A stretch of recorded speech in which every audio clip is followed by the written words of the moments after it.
Ok.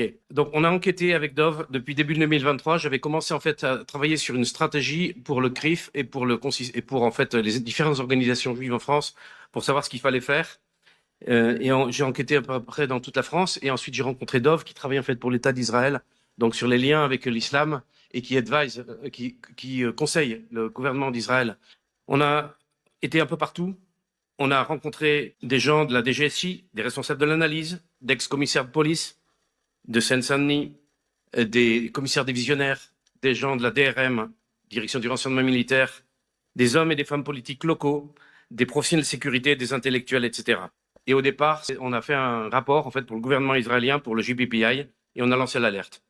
Donc, premier constat. Comme l'analyse très justement Pierre Brochand, donc qui est un ancien patron de la DGSE, on a fait une immigration de masse africaine et musulmane qui comptera plus de la moitié de la population française à la fin de ce siècle. On a recoupé, analysé, interviewé sur le terrain. Il y a actuellement 10 millions de personnes qui mangent halal en France. Sur ces 10 millions, il y en a 7 millions qui sont musulmans. C'est-à-dire que comme 80% des musulmans mangent halal, on a à peu près 9 millions de musulmans en réalité. Ce qu'a dit François Bayrou dans un lapsus. L'État le sait, c'est évidemment jamais formalisé, ça sort jamais sur les ondes.